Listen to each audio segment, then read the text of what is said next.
Zen is a philosophy that was born out of Mahayana Buddhism in the 11th century. Zen puts less emphasis on ancient religious practices and focuses on meditation, selflessness, and unity in the universe. Some main principles of Zen philosophy are the denial of the ego, the focus on interconnectedness in the universe, the recognition of attachment as a source of suffering, and the realization that human perception is faulty. While these principles are based on the rules of Buddhism, most of them are related to East Asian values such as Taoism and Confucianism. This video is about some major principles of Japanese Zen Buddhism. There is no such thing as yourself or myself. There is no such things as ego. It is just something we presume to exist. As the universe is always in transformation, we don't have fixed self or ego. It always changes and it is not something solid that should be cherished or glorified. You are not your thoughts, you are not your pains, you are not your emotions. As Dogen said, to study Zen is to study the self. To study the self is to forget the self. To forget the self is to be awakened by all things.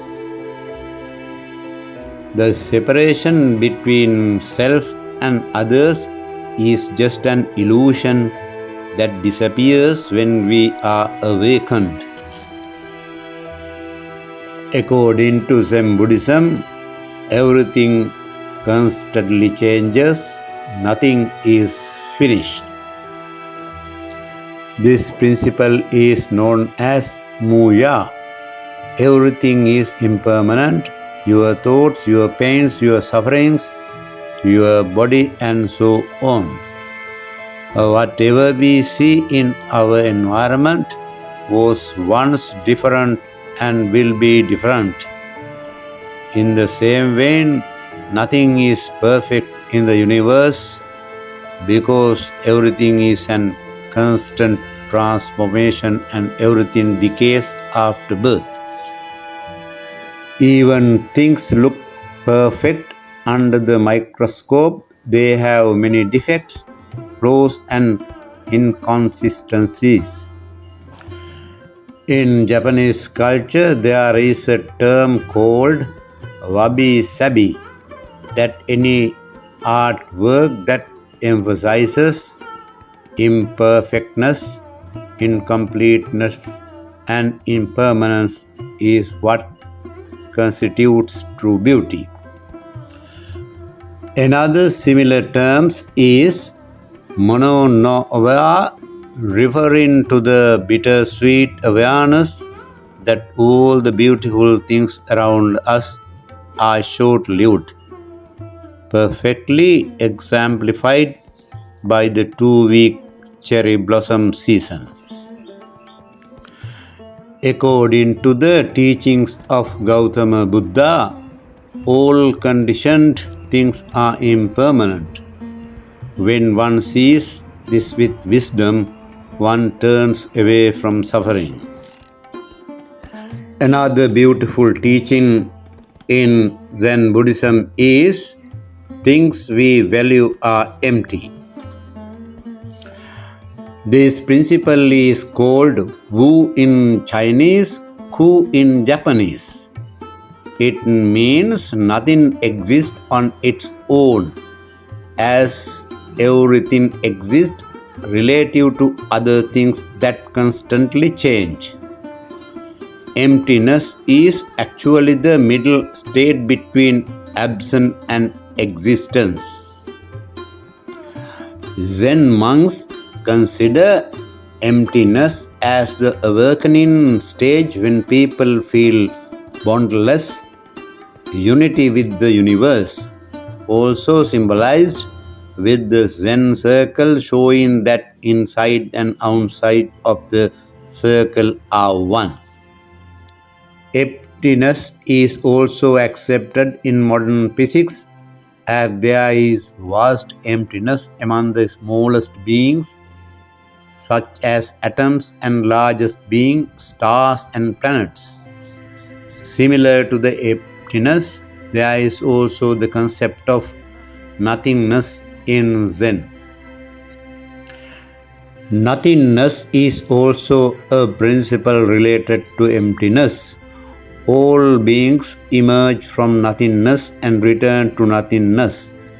In the Zen philosophy, this concept is quite similar to emptiness and emphasizes the importance of eliminating the duality of perception as nothingness and everythingness are nothing but one.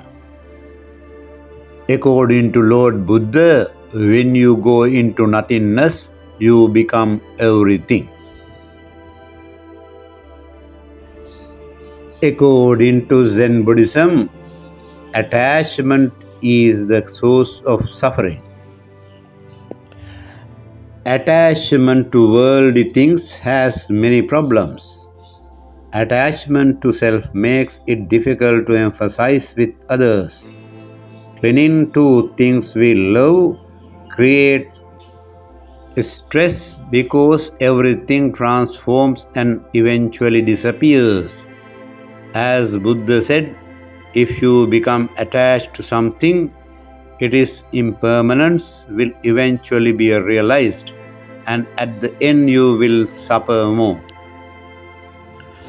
The main source of human suffering is being attached to worldly things.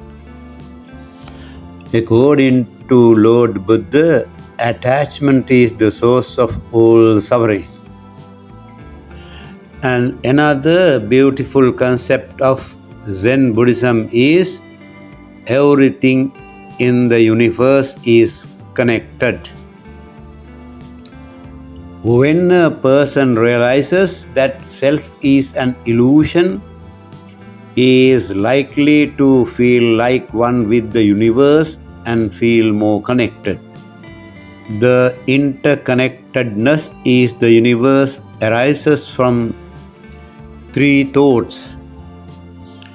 One of them is the fact that we grow by absorbing things in nature, and at any time things in nature are temporary in our body. The second one is reincarnation, the belief that after we die we may come back to life as another creature.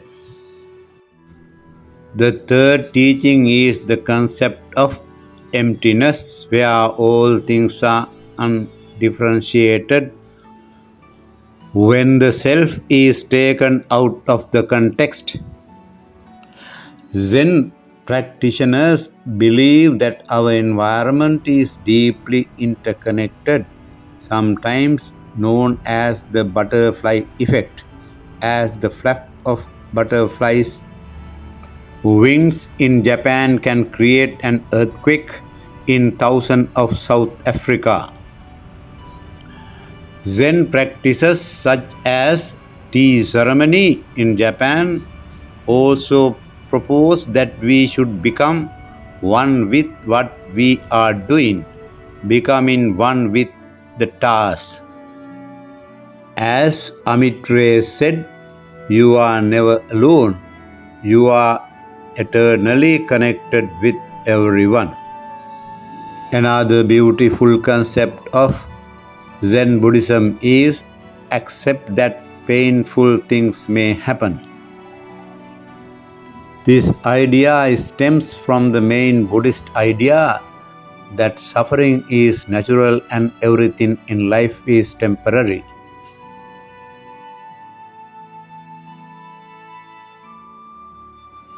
As Lao Tzu once said, life is a series of natural and spontaneous changes.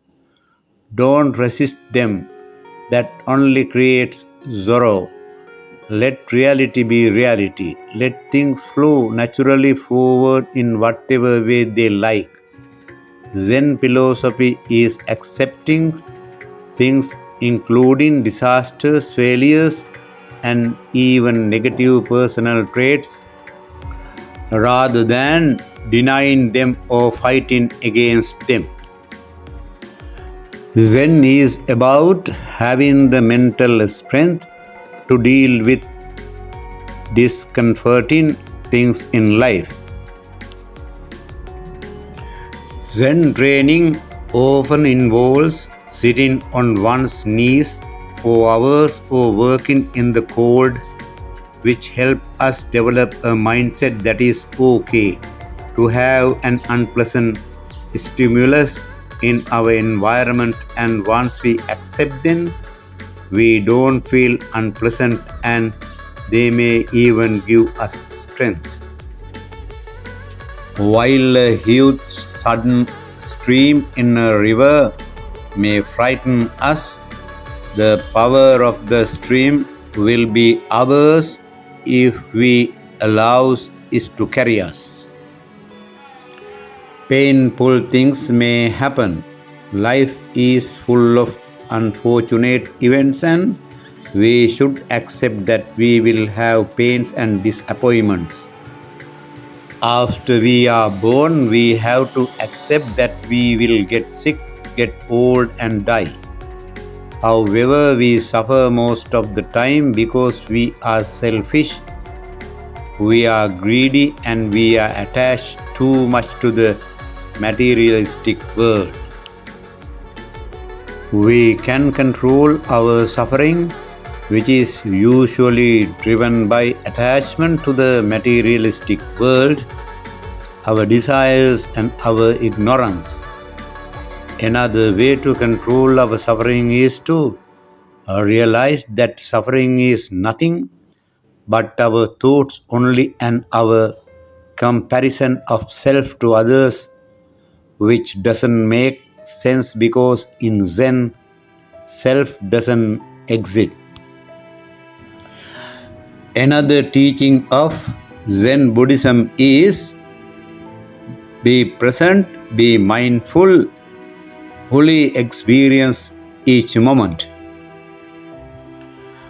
Mindfulness is paying 100% attention to what is happening at this very exact moment and nothing else. Buddha stated that do not dwell in the past, do not dream of the future, and concentrate on the present moment. Future and past cannot be separated from now, which we have control of, and right here and right now is the only location and time that is real.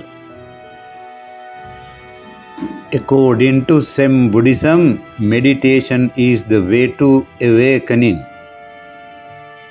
Meditation can you give a sense of calm, peace, and balance that can benefit your emotional well-being and your overall health. You can use it to relax and cope with stress by focusing on something that calms you. Meditation can help you learn to stay centered and keep inner peace. Meditation can also help take you more calmly through your day. And meditation may help you manage symptoms and some medical conditions. When meditation is done correctly, we eventually realize that the concept of self is delusion and our logic and assumptions are faulty interpretations of the universe. Zen philosophers in general do not believe that the purpose of meditation is happy, because that would be a selfish desire And the first rule of meditation is getting rid of our endless desires. Mindfulness and meditation are learning to enjoy the lack of stimulation, often associated with negative boredom feelings, and is usually unexciting. Enlightenment is the termination of the separation between self and the outside world, separation between mind and body, and separation between time and space. This happens accidentally, and meditation helps us experience this accident. In the Zen philosophy, the purpose of meditation is more like self-awareness and mindful introspection rather than self-controlled thought. Dogen once said, "Do not follow the ideas of others, but learn to listen to the voice within yourself. Your body and mind will become clear, and you will realize the unity of all things."